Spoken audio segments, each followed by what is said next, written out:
నమస్కారం. విశాఖ వాజీ న్యూస్ కి స్వాగతం. నేను దుర్గా ప్రసాద్. ముందుగా ఈనాటి ముఖ్యాంశాలు.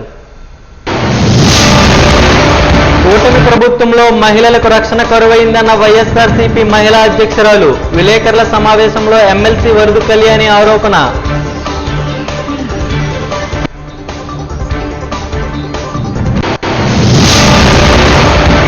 ఏటీయూ జిల్లా మహాసభల పోస్టర్ ఆవిష్కరించిన నాయకులు ఆర్కేఎస్వి కుమార్.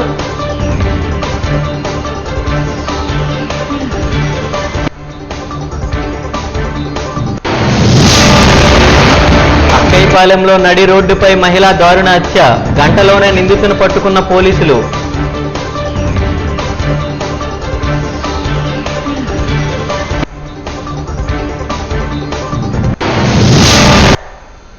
ఇక డీటెయిల్స్ చూద్దాం. కర్నూలులో నిర్వహించిన జీఎస్టీ బహిరంగ సభలో ప్రధాని మోడీ, డిప్యూటీ సీఎం పవన్ కళ్యాణ్తో ముఖ్యమంత్రి చంద్రబాబు కలిసి పాల్గొన్నారు. ఈ సందర్భంగా ఆయన మాట్లాడుతూ కర్నూలులో త్వరలోనే హైకోర్టు బెంచ్ ఏర్పాటు చేస్తామని హామీ ఇచ్చారు. కడపలో స్టీల్ ప్లాంట్, స్పేస్ సిటీని ఏర్పాటు చేస్తామన్నారు. ఓర్వకల్లులో డ్రోన్ సిటీ, రాయలసీమలో గ్రీన్ ఎనర్జీ ప్రాజెక్టులు ఏర్పాటు చేస్తామని తెలిపారు. రాయలసీమకు సిమెంట్ ఫ్యాక్టరీలు వస్తాయని చంద్రబాబు తెలిపారు. ఈ సందర్భంగా పీఎం మోడీ మాట్లాడుతూ చంద్రబాబు, పవన్ కళ్యాణ్ల నాయకత్వాన్ని ప్రశంసించి డబుల్ ఇంజిన్ సర్కార్తో ఏపీ ప్రగతిపై మాట్లాడారు. కాంగ్రెస్ పాలన విమర్శించి రాయలసీమ అభివృద్ధి ప్రాధాన్యత నొక్కి చెప్పారు. శ్రీ మాధవ్ గారు విషయంలో కృషి చేస్తున్న అంకిత భావం కలిగిన మంత్రివర్యులు,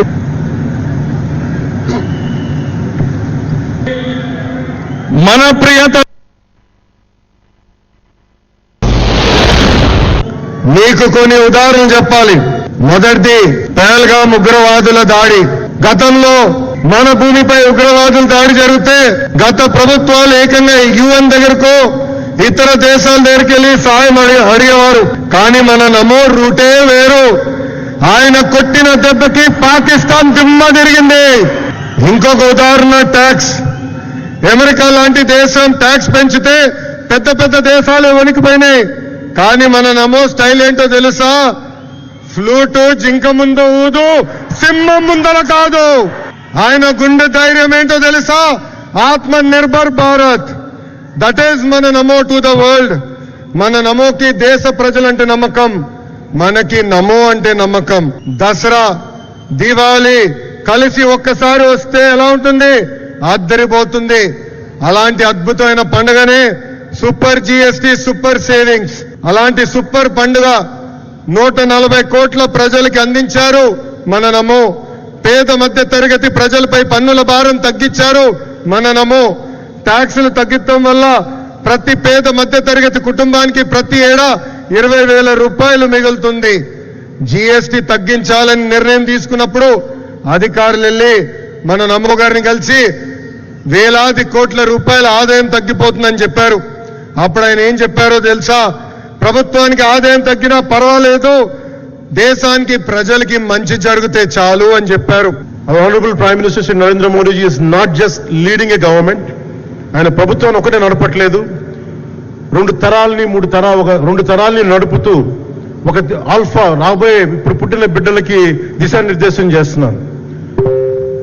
అలాంటి మన ఆత్మనిర్భర్ భారత్ ఎవరి మీద ఆధారపడకుండా దేశం తలెత్తి చూసేలాగా మేము సేవకులం కాదు, మేము భాగస్వామ్యం వహిస్తాం. మేము దేశానికి, ప్రపంచానికి దిశానిర్దేశం చేస్తాం.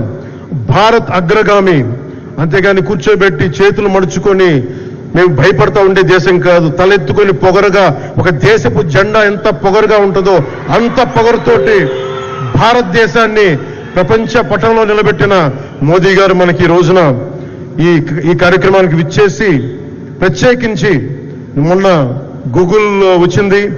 అలాగే ఈ రోజున ముఖ్యంగా దాదాపు 13,000 కోట్ల పైచిలుకుతోటి ఈ రోజున మనకి పెట్టుబడులు వస్తూ ఉన్నాయి. దాంట్లో ప్రత్యేకించి ఉరవకల్లో 4,000 కోట్ల రూపాయలు పెట్టుబడి మనకి. ప్రత్యేకించి ఈ రోజున మనకి జీఎస్టీ పన్నులు ఎప్పుడు పెరగడమే తప్ప ఇప్పుడు తగ్గవు. అలాంటి పన్నుల భారాన్ని మనకి మోదీ గారు వచ్చాక దాదాపు ప్రతి కుటుంబానికి సంవత్సరానికి, ఇందాక సోదరు లోకేష్ గారు చెప్పినట్టుగా, ఒక 20,000 రూపాయలు ఆదా చేసుకునే అవకాశం కలుగుతుంది. ఇది జీఎస్టీలో విద్య కానీ వైద్యం ఖర్చులకు భారం నుంచి సామాన్యులకు ఉపశమనం కలిగిస్తోంది. ఆరోగ్య బీమా, జీవిత బీమాపై జీఎస్టీ పూర్తిగా తొలగించడంతో పాటు వార్షిక ప్రీమియం 3,000 నుంచి 4,000కు తగ్గి అందరికీ ఇది అందుబాటులో ఉంటుంది. ఇటువంటి ప్రాంతంలో జీఎస్టీ నెక్స్ట్ జనరేషన్ రిఫార్మ్స్ ఈ రోజు మీకు ఇచ్చినటువంటి లాభం సూపర్ సేవింగ్, ఇది ప్రారంభం మాత్రమే. రాబోయే రోజుల్లో ఇలాంటి లాభాలు ఇంకా ఎక్కువ మీరు చూడబోతున్నాం, మనందరం చూడబోతున్నాం. దానికి ఆ ప్రధానమంత్రి నరేంద్ర మోడీ గారు ఇక్కడికి రావడం మనందరికీ శాశ్వతంగా గుర్తుంటుంది. On behalf people of AP I thank Modiji for the GST reforms. Again గట్టిగా మీరు చెప్పాలి, ఇది మా అందరికీ న్యాయం జరిగిందని. I also congratulate him on his remarkable journey of 25 years tenure at the helm of public service as Chief Minister and Prime Minister. Modi ji is a unique leader serving the nation with utmost dedication. I don't have any doubt 21st century belongs to Modi ji. He is the right leader, right place, in right time. Country is very fortunate to have leader like Narendra Modi ji. We are very happy about it. हमारा आंध्र प्रदेश स्वाभिमान और संस्कृति की धरती है और साथ ही science और इनोवेशन का सेंटर भी है. यहां असीमित संभावनाएं भी है और युवाओं का अनंत सामर्थ्य भी है.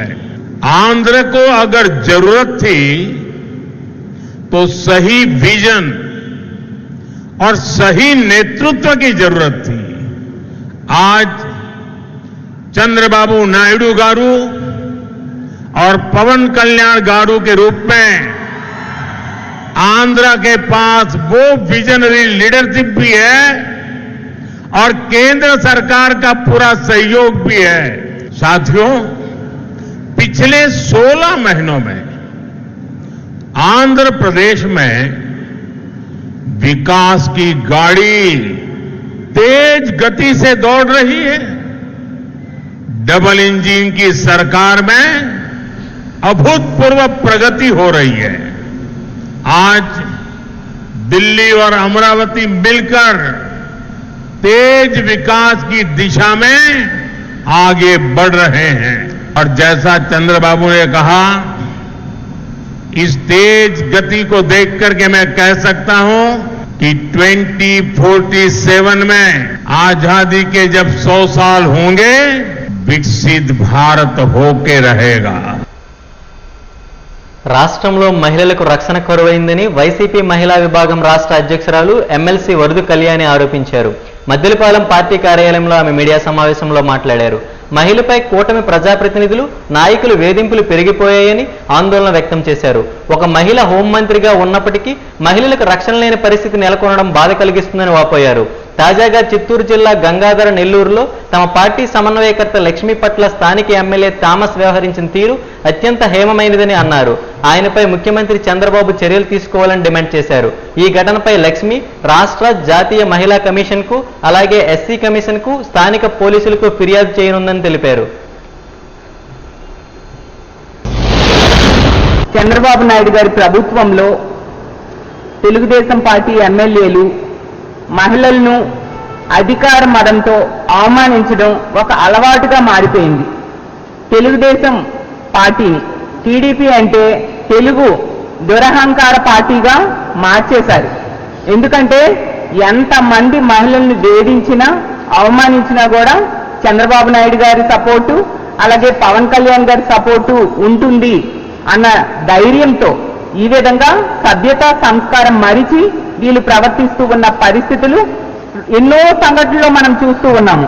ఇప్పుడు తీసుకుంటే మా వైఎస్ఆర్ కాంగ్రెస్ పార్టీ జీడీ నెల్లూరు నియోజకవర్గ సమన్వయకర్తగా ఉన్న కృపాలక్ష్మి గారి కోసం ఆ నియోజకవర్గ ఎమ్మెల్యే థామస్ అనే వ్యక్తి ఎంత దారుణంగా, ఎంత సంస్కారహీనంగా మాట్లాడాడో మనందరం వినడం జరిగింది. నిజంగా ఒక మహిళా నాయకురాలు, ఒక దళిత మహిళ ఆవిడ ఎంతో చక్కగా ప్రజా సమస్యల మీద పోరాటం చేస్తున్న ఒక మహిళ గురించి ఇంత దిగజారిపోయి మాట్లాడుతూ ఉన్నారంటే అతని ధైర్యం ఏంటి? అతని అధినేత అయిన, వాళ్ళ పార్టీ అధినేత అయిన చంద్రబాబు నాయుడు గారు ఇలా మహిళలను అవమానించినా ఏమీ అనరు అన్న ధైర్యంతోనే ఈ విధంగా మాట్లాడుతూ ఉండే పరిస్థితి మనం చూస్తూ ఉన్నాం. ఆ ఎమ్మెల్యే అయిన థామస్ గారికి నేను ఒకటే అడుగుతూ ఉన్నాను, మీ ఇంట్లో ఆడవాళ్ళ గురించి మీరు ఇంత నీచంగా మాట్లాడగలరా? ఇంత సభ్యత మరిచి మీరు మాట్లాడగలరా? ఆ మహిళల గురించి ఎవరైనా మాట్లాడితే, మీ ఇంట్లో మహిళల గురించి ఎవరైనా ఇలా మాట్లాడితే మీరు ఊరుకుంటారా అని నేను అడుగుతూ ఉన్నాను. అయినా ఈ థామస్ అనే ఎమ్మెల్యే గారు అడ్డదారిలో ఈవీఎంల ద్వారా ఎమ్మెల్యే అయ్యారు.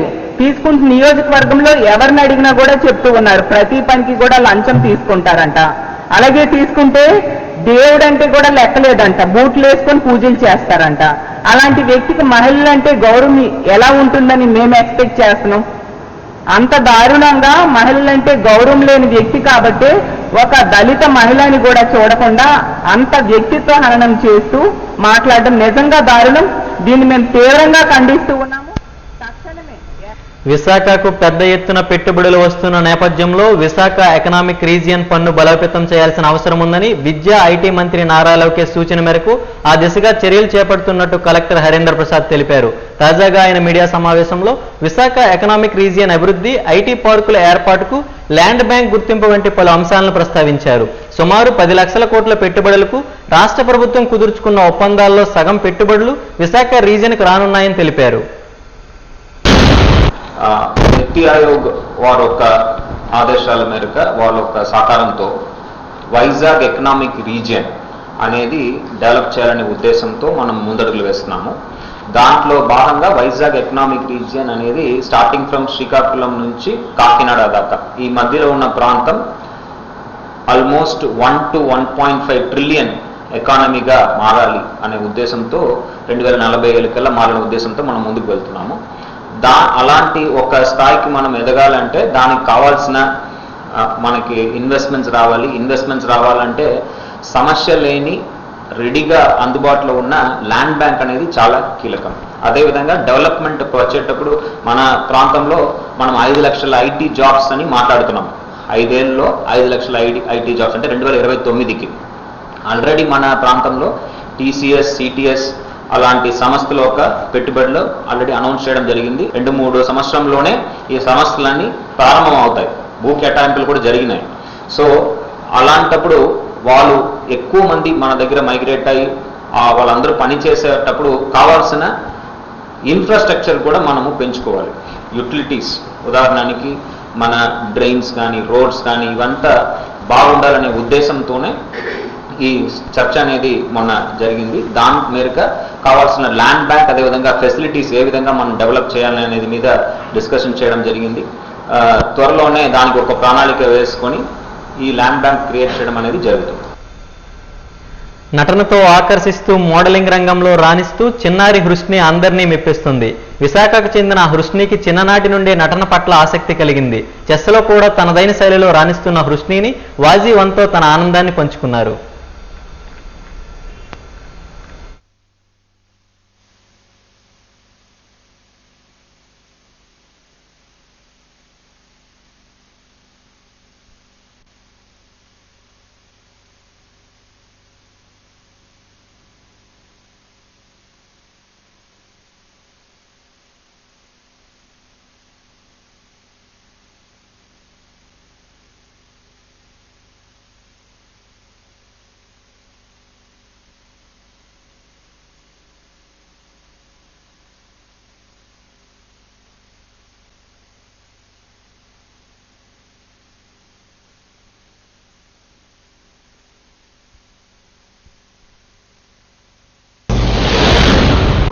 నా పేరు హుష్ని, నేను 6th క్లాస్ చదువుతున్నా. నాకు చిన్నప్పటి నుంచి interest. I was inspired by Sai Pallavi అనమాట. ఆవిడ్ని రీక్రియేట్ చేయలేను, బట్ కొంచెం చేస్తా డాన్స్. తమన్నా, ఇంకా కియారా అడ్వాణి, దీపికా పడుకొనే ఉంటారు కొంతమంది అలా అంతా. మా నాని సపోర్ట్ చేస్తుంది ఎక్కువ, మా మమ్మీ కూడా. హాయ్ నాన్న, అది చాలా బాగుంటుంది, అమ్మాయి న్యాచురల్గా చేస్తుంది. ఆ సాంగ్ ఉంటుంది కదా, ఆ సాంగ్లో నచ్చింది. తెలీదు, కొన్నిసార్లు డాన్స్ వేస్తాను, కొన్నిసార్లు డైలాగ్స్ చెప్తాను. ఫ్యూచర్ ప్లానింగ్స్ అంటే నాకు ఒక మంచి యాక్ట్రెస్ అవ్వాలి, ఇంకా డాక్టర్, ఐఏఎస్ ఆఫీసర్ కూడా అవ్వాలన్న కోరిక. రెండిట్లు కాదు, ఆ రెండు హోల్డ్లో ఉంచా, ఆ రెండిట్లో ఒకటి సెలెక్ట్ చేసి చదువుకుంటా. తెలీదు, depend upon the time. Class first ఏం కాదు, 80-90% వస్తుంది. నాది చాలా బాగా అనిపించింది. అంటే నాకనే కాదు, అందరికీ ఆపర్చునిటీస్ ఇస్తుంది ఆ షో. బాగుంది, బాగా అనిపించింది. ఓకే, ఏం చేసావు ఆ షోలో? నువ్వేమేం ప్రజెంట్ చేసావు అసలు? 3 రౌండ్స్ ఉన్నాయి. Traditional attire, shopper stop beach round, and then గౌన్ది. ఫస్ట్ రౌండ్లో ట్రెడిషనల్ చేసుకున్నాను. సెకండ్ రౌండ్లో షాపర్ స్టాప్కి వెళ్ళి బట్టలు సెలెక్ట్ చేసి రౌండ్కి వేసుకున్నాను. థర్డ్ రౌండ్లో ఒక బార్బీ గౌన్ వేసుకున్నాను. Acting best. అంటే మూవీ స్టోరీ బట్టి ఉంటుంది కదా, తెలీదు. వెస్ట్రన్ కూడా. See modelling is not only traditional, western ఉంటుంది, ట్రెడిషనల్ ఉంటుంది, ఏ రౌండ్స్ అని ఉంటాయి. అవన్నీ మనం ఓపిక తీసుకొని వేసుకోవాలి అంతే. నాకు ఇప్పుడు తెలీదు, బట్ స్టేజ్ మీదకి ఎక్కిన తర్వాత వేరేలా ఉంటుంది నా టోన్, అదంతా వేరేలా ఉంటుంది అనమాట.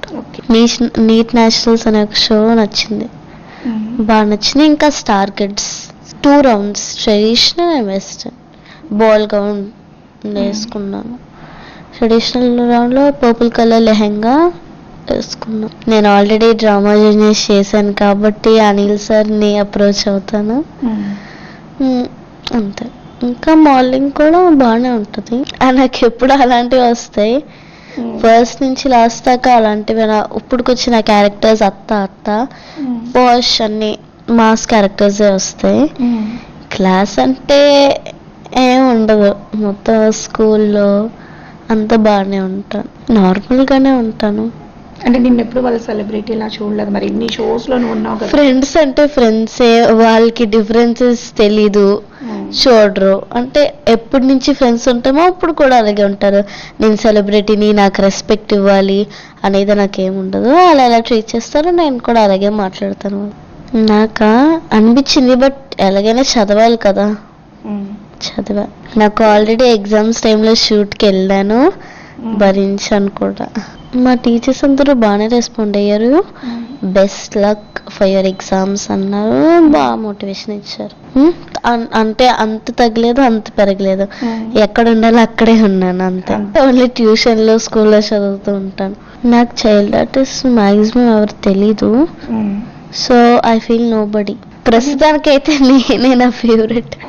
డ్రామా మూవీస్, అది మా డాడీని అడుగుతూ ఉన్నా, కాంతార మూవీ టికెట్స్ అంటే మీ మమ్మీని అడుగు అన్నారు. మమ్మీ ఏమొచ్చి నాకు భయం అన్నది. అక్క, కజిన్ వాళ్ళందరూ ఒప్పుకున్నారు. మా నాన్న ఏమొచ్చో కూడా భయం అన్నది. ఎందుకు భయము, అందులో ఏం ఉండదు, ఇట్స్ జస్ట్ డ్రామా ఫిలిం అన్నాను. కాంతార కంటే ఫస్ట్ ఎప్పుడెప్పుడు ఓజీ చూడాలని ఉంది నాకు. నాకు స్కూల్లో కూడా ఓజీ నా ఫ్రెండ్ చైత్ర, నాకు అమ్మాయి ఓజీ సినిమా చూసింది. అప్పటి నుంచి నాకు ఓజీ సినిమా చూడాలని ఉంది. విశాఖ వేదికగా డిసెంబర్ 31 నుంచి జనవరి 4 వరకు సిఐటియు 18వ అఖిల భారత మహాసభలు జరగనున్నాయి. ఈ నేపథ్యంలో కొన్ని ముఖ్య అంశాలపై సదస్సులు నిర్వహించాలని సిఐటియు పెద్దలు నిర్ణయించారు. అందులో భాగంగా ప్రభుత్వ రంగం, సామాజిక న్యాయం అనే అంశంపై ఈ నెల 18న అల్లూరు విజ్ఞాన కేంద్రంలో సదస్సు నిర్వహించనున్నారు. సంబంధిత కరపత్రాన్ని కేవీపీఎస్ రాష్ట్ర ప్రధాన కార్యదర్శి ఆంధ్ర మాల్యాద్రి, సిఐటియు విశాఖ జిల్లా ప్రధాన కార్యదర్శి ఆర్కేఎస్వి కుమార్లు జగదాంబ సిఐటియు కార్యాలయంలో ఆవిష్కరించారు. అనంతరం మీడియా సమావేశంలో కేంద్ర ప్రభుత్వ కార్మిక, ప్రజా వ్యతిరేక విధానాలను తప్పుపట్టారు. ఈ ఏడాదికి 2 కోట్ల ఉద్యోగాలు లేదా ఇంటికో ఉద్యోగం హామీతో అధికారంలోకి వచ్చిన మోడీ ప్రభుత్వం ఉద్యోగాలు ఇవ్వకపోగా ప్రభుత్వ రంగ సంస్థలను ప్రైవేట్ పరం చేసి నిరుద్యోగాన్ని పెంచి పోషిస్తుందని మండిపడ్డారు. ఈ మీడియా సమావేశ ఉద్దేశం, మన దేశ ప్రధాని గారు ఈ రాష్ట్రానికి ఈరోజు వస్తూ ఉన్నారు. ప్రధాని గారు ఆంధ్రప్రదేశ్కి రావటం కొత్తేం కాదు, అనేక సార్లు వచ్చారు. మొదటగా ఆంధ్రప్రదేశ్ ఏర్పడినప్పుడు అమరావతి ప్రారంభానికి చెమ్ముడు నీళ్లు గుప్పిడి మట్టి తెచ్చారు. లేటెస్ట్గా అంతకుముందే యోగాంధ్ర పేరుతోటి విశాఖపట్నం కూడా ఇచ్చారు. కానీ దేశ ప్రధానిగా ఆంధ్రప్రదేశ్కి ఏం చేశారని చెప్పి అడుగుతా ఉన్నాం. 2013 ముందు గుజరాత్ ముఖ్యమంత్రిగా ఉన్నాడు. ఏం చెప్పాడు? నేను గుజరాత్ ముఖ్యమంత్రిగా ఉన్నాను, దేశంలో నిరుద్యోగం పెరిగిపోతూ ఉంది, నన్ను గనక దేశ ప్రధానిగా చేస్తే సంవత్సరానికి 2 కోట్ల ఉద్యోగాలు అన్నాడు. ఇంటికి ఒక ఉద్యోగం అన్నాడు. మరి వచ్చి ఈరోజు దాదాపు 14-12 సంవత్సరాలు కావస్తూ ఉంది. మరి ఏ ఉద్యోగాలు ఏవి? ఎక్కడ ఉద్యోగాలు లేవు. ఉద్యోగాలు ఇవ్వకపోగా ఈ దేశంలో ఉన్నటువంటి ఏదైతే కీలకంగా ఉన్నటువంటి ప్రభుత్వ రంగ సంస్థలు ఉన్నాయో ఈ ప్రభుత్వ రంగ సంస్థలు మొత్తం కూడా కార్పొరేట్ శక్తులకి కట్టిపెట్టడం కోసం ప్రయత్నం చేశాడు. ఈరోజు ఆవు అనేటువంటి జంతువు పారిస్తుంది, ఆవు అంబానిద్ది. కానీ ఈరోజు నరేంద్ర మోడీ లేస్తే ఆదాని అంబానీ తప్ప మరొకటి మాట్లాడలేదు. ఈ దేశంలో ఉన్నటువంటి ఏదైతే పరిశ్రమలు ఉన్నాయో ఏదైతే ప్రభుత్వ సంస్థలు ఉన్నాయో ఇటు మొత్తాన్ని కూడా కార్పొరేట్ శక్తులు కప్పటం కోసం ప్రయత్నం చేస్తూ ఉన్నాడు. ఈరోజు దళితులకు ఉన్న భూమి ప్రభుత్వ లెక్కల ప్రకారం చూస్తే 2.5%. అక్కయ్యపాలెం నందగిరి నగర్లో బుధవారం సాయంత్రం జరిగిన మహిళా హత్య కేసును పోలీసులు గంటల వ్యవధిలో ఛేదించారు. నిందితుడిని ఫోర్త్ టౌన్ పోలీసులు అదుపులోకి తీసుకున్నారు. ఆయనతో పాటు మృతురాలిని చంపేందుకు ఉపయోగించిన పదునైన కత్తిని మీడియా ముందు ప్రదర్శించారు. హత్య కేసు వివరాలను ఏసీపీ లక్ష్మణమూర్తి వెల్లడించారు. నందగిరి నగర్కి చెందిన శ్రావణ సంధ్యకు 9 ఏళ్ల కిందట వివాహం జరిగింది. ఈమెకి 2 పిల్లలు కూడా ఉన్నారు. అయితే భర్త మణికంఠతో మనస్పర్ధల కారణంగా 7 ఏళ్లుగా ఒంటరిగా జీవిస్తోంది. అదే వీధిలో ఉంటున్న శ్రీను అనే వ్యక్తి పాత కక్షల నేపథ్యంలో సంధ్యను బుధవారం సాయంత్రం పదునైన కత్తితో మెడపై కోసి చంపాడు. తమకు అందిన ఫిర్యాదు మేరకు నిందితుడు శ్రీను ఫోన్ నెంబర్కు టవర్ లొకేషన్ పెట్టి గంటల వ్యవధిలోనే చాకచక్యంగా పట్టుకున్నట్టు ఏసీపీ లక్ష్మణమూర్తి తెలిపారు.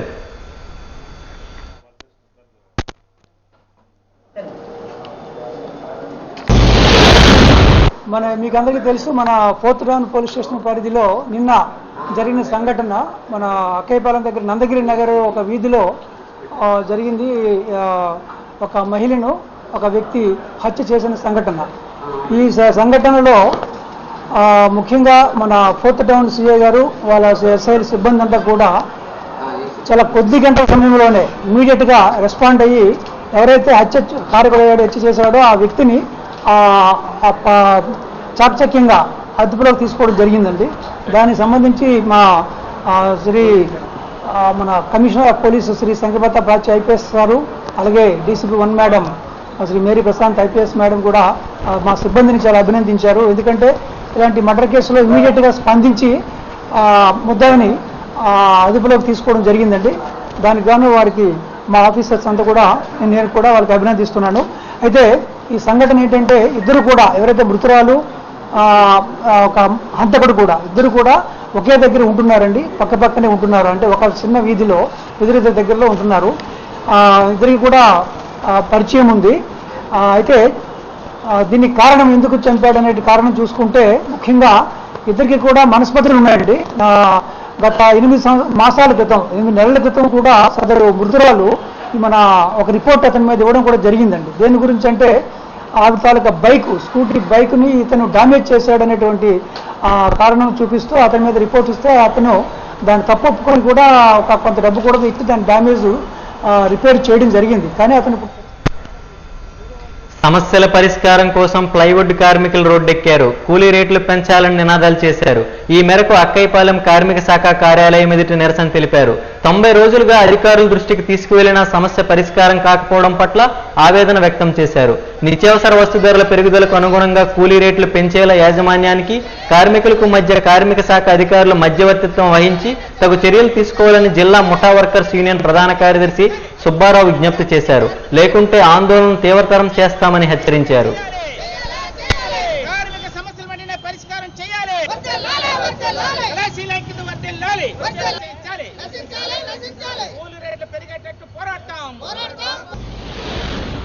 ఈరోజు ఇక్కడ ఈరోజు నిరసన తెలపడానికి కారణం ఏంటంటే 90 రోజులైంది కలెక్టర్ గారిని కలిసి లేబర్ అధికారులను కలిసి 90 రోజులు బట్టి ఏ సమస్య పరిష్కారం కావట్లేదు. ఎక్కడేసిన గొంగలు అక్కడే ఉంది, ఎటువంటి స్పందన అనేది లేదు. ఒక పక్కనేమో మీరు పని చేయండి, పని చేసుకొని మీరు ఉండండి, మీ కూల్ రేట్లు పెరిగేటట్టు మేము చేస్తామని లేబర్ అధికారులు చెప్తారు. కానీ 200 షాపుల్లో లోడింగు అన్లోడింగు చేస్తుంటాం. ప్లైవుడ్ చిన్న షాప్ అయినా పెద్ద షాప్ అయినా చేసి మేము ఈరోజు యజమానులకి డబ్బులు మిగిలించేటట్టు చేస్తున్నాం. కానీ యజమానులు మట్టుకు కూల్ రేట్లు పెంచమంటే మేము పెంచమని నిర్లక్ష్యం చేస్తున్నారు. తప్పని పరిస్థితుల్లో లేబర్ ఆఫీస్కు ఇక్కడ లేబర్ అధికారులకు వచ్చి కంప్లైంట్ చేసి కలెక్టర్ గారికి కంప్లైంట్ చేసాం. తాడేపల్లి నుండి ప్రతి వారం రోజులకో లేదా 10 రోజులకో ఒకరు ఫోన్ చేసి మాట్లాడతారు, మీ కూల్ రేట్లు పెరిగాయా లేదని. మంచిదే, అడగడానికి తప్పేం లేదు, అడిగితే మంచిదే. కానీ సమస్య ఏమీ స్పందించట్లేదు. డీసీఎల్ గారి దగ్గరికి వస్తే డీసీఎల్ గారు ఏం చెప్తారంటే, నాకు జిఎస్టీ మీటింగ్ ఉంది, కలెక్టర్ గారు రమ్మన్నారని చెప్తారు. కార్మిక శాఖ ఒక పక్కనండి కార్మిక సమస్యలు పరిష్కారం చేయకుండా జిఎస్టీ కోసం మాట్లాడడానికి పిలుస్తున్నారంటే అంత అన్యాయం అండి అసలు. జీవీఎంసీ 27వ వార్డు దొండపర్తిలో కొలువై ఉన్న శ్రీ ఎరుకుమాంబ అమ్మవారి వార్షిక మహోత్సవం వైభవంగా ముగిసింది. స్థానిక భక్తులు తెల్లవారుజాము నుండి అమ్మవారికి అభిషేకాలు, పూజలు నిర్వహించారు. ఈ సందర్భంగా ఆలయ కమిటీ సిబ్బంది అమ్మవారికి ప్రసాదంగా అన్నపోగును సమర్పించారు. అనంతరం ఆ అన్నాన్ని భక్తులకు ప్రసాదంగా వడ్డించారు. ఈ సందర్భంగా ఆలయ కమిటీ మాజీ అధ్యక్షులు అల్లూరి సత్యనారాయణ రెడ్డి, ఈవో సురేష్ బాబులు మాట్లాడారు. ఏటా అమ్మవారి వార్షిక మహోత్సవం సందర్భంగా తొలుత అమ్మవారికి అన్నపోగును ప్రసాదంగా సమర్పించడం ఆనవాయితీ అన్నారు. అనంతరం ఆ అన్నాన్ని భక్తులకు వడ్డిస్తామని, అలా ఈరోజు దాదాపు 3000 మంది భక్తులు అమ్మవారి అన్నప్రసాదాన్ని స్వీకరించినట్లు తెలిపారు.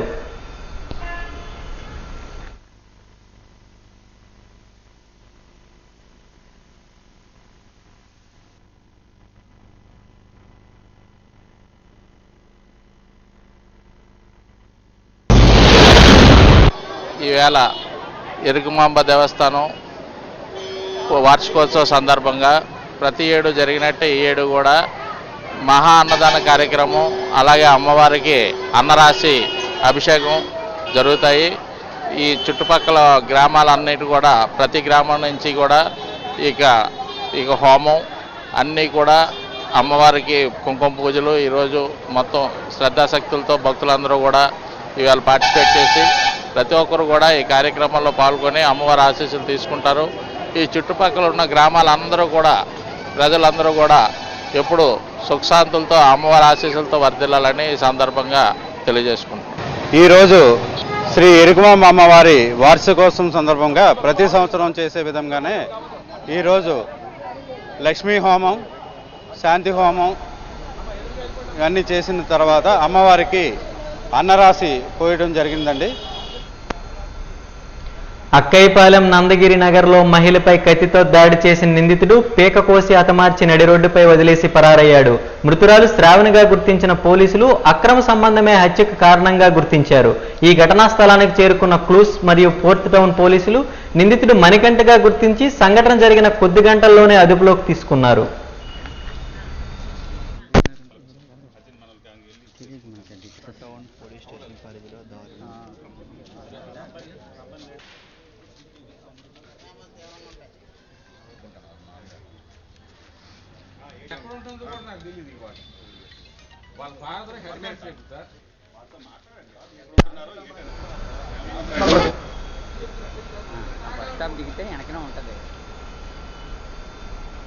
వాజీ న్యూస్ ముగించే ముందు ముఖ్యాంశాలు మరొకసారి.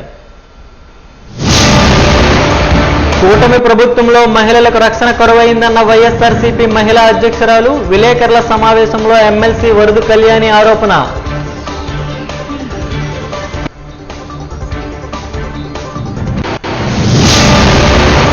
సిఐటియు జిల్లా మహాసభల పోస్టర్ ఆవిష్కరించిన నాయకులు ఆర్కేఎస్వి కుమార్.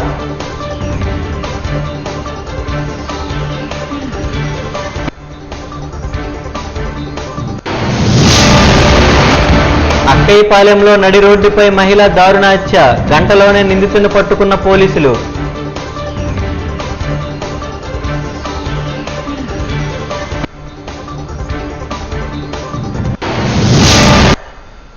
వాజీ న్యూస్ ఇంతటితో సమాప్తం. నమస్కారం.